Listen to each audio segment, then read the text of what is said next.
കാന്താരയെയും വീഴ്ത്തി OTTയിൽ ലോക. ഇന്ത്യയിൽ നമ്പർ 1. 3 ദിവസം കൊണ്ട് കണ്ടവരുടെ എണ്ണം. നിങ്ങൾ ആദ്യമായിട്ടാണ് ഈ ചാനൽ കാണുന്നത്, ഒന്ന് ദയവ് ചെയ്തൊന്ന് സബ്സ്ക്രൈബ് ചെയ്ത് ബെല്ലൈക്കൺ അമർത്തൂ. ഒരു 1000 സബ്സ്ക്രൈബർ ആക്കാൻ വേണ്ടിയാണ്. കഴിഞ്ഞ വാരം OTTയിൽ ഇന്ത്യയിൽ ഏറ്റവും കൂടുതൽ ആളുകൾ കണ്ട ചിത്രമായി ലോക ചാപ്റ്റർ ചന്ദ്ര. സിനിമകളുടെ ജനപ്രീതി അളക്കാൻ ഇന്നുള്ള പല മീറ്ററുകളിൽ ഒന്നാണ് OTTയിൽ അവയ്ക്ക് ലഭിക്കുന്ന പ്രതികരണങ്ങളും വ്യൂവർഷിപ്പും. എന്നാൽ തിയേറ്ററുകളിലും OTTയിലും ഒരേ ചിത്രത്തിന് ലഭിക്കുന്ന പ്രേക്ഷക പ്രതികരണങ്ങൾ പലപ്പോഴും തികച്ചും വ്യത്യസ്തമാവാറുണ്ട്. എന്നാൽ വ്യൂവർഷിപ്പിന് ആ ചരിത്രത്തിനായി പ്രേക്ഷകരിൽ എത്രത്തോളം കാത്തിരിപ്പ് ഉണ്ടായി എന്നതിന്റെ സൂചനയാകാറുണ്ട്. ഇപ്പോഴത്തെ ഇന്ത്യയിലെ OTT വ്യൂവർഷിപ്പ് കണക്കുകളിൽ ഞെട്ടിക്കുകയാണ് ഒരു മലയാള ചിത്രം.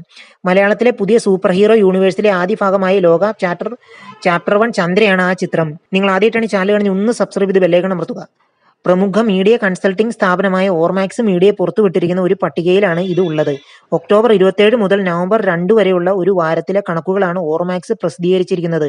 ഇത് പ്രകാരം വസ്തുത വാരത്തിൽ ഇന്ത്യയിൽ ഏറ്റവും അധികം പ്രേക്ഷകർ OTTയിൽ കണ്ട ചിത്രം ലോകയാണ്. ഇന്ത്യൻ സിനിമയിലെ വലിയ ഹിറ്റുകളിൽ ഒന്നായി മാറിയ കാന്താര ചാപ്റ്റർ 1 പോലും ലോകയ്ക്ക് പിന്നിൽ 2ാം സ്ഥാനത്തേ ഉള്ളൂ. ലോകയെയും കാന്താരയെയും ഒരേ ദിവസമാണ് OTTയിൽ എത്തിയത്. ഒക്ടോബർ 31 ഇന്ത്യയിൽ ഇതിൽ ലോക കണ്ടത് 38 ലക്ഷം പേരാണെങ്കിൽ കാന്താര കണ്ടിരിക്കുന്നത് 35 ലക്ഷം പേരാണ്. 3 ദിവസത്തെ വ്യൂവർഷിപ്പാണ് ഇരു ചിത്രങ്ങളുടേതും. ഏറ്റവും ചുരുങ്ങിയത് 30 മിനിറ്റെങ്കിലും ചിത്രങ്ങൾ കണ്ടിട്ടുള്ള പ്രേക്ഷകരുടെ എണ്ണമാണ് ലിസ്റ്റിലുള്ളത്.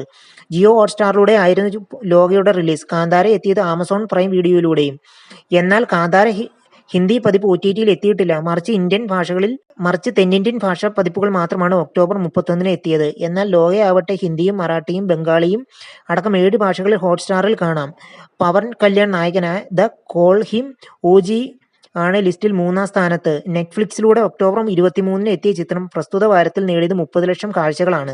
ഹിന്ദി ചിത്രം പരമസുന്ദരിയാണ് 4ാമത്. ആമസോൺ പ്രൈം വീഡിയോയിലൂടെ ഒക്ടോബർ 10 എത്തിയ ഹിന്ദി ചിത്രം പരമസുന്ദരിയാണ് 4ാമത്. ആമസോൺ പ്രൈം വീഡിയോയിലൂടെ ഒക്ടോബർ 10 എത്തിയ ചിത്രം പ്രസ്തുത വാരത്തിൽ നേടിയത് 28 ലക്ഷം കാഴ്ചകളാണ്. ധനുഷ് നായകനായ തമിഴ് ചിത്രം ഇഡലിക്കടയാണ് 5ാം സ്ഥാനത്ത്. നെറ്റ്ഫ്ലിക്സിലൂടെ ഒക്ടോബർ 29 എത്തിയ ചിത്രം നേടിയത് 20 ലക്ഷം കാഴ്ചകളാണ്. നിങ്ങൾ ആദ്യമായിട്ടാണ് ഈ ചാനൽ കാണുന്നത്, ഒന്ന് സബ്സ്ക്രൈബ് ചെയ്ത് ബെല്ലൈക്കൺ അമർത്തുക.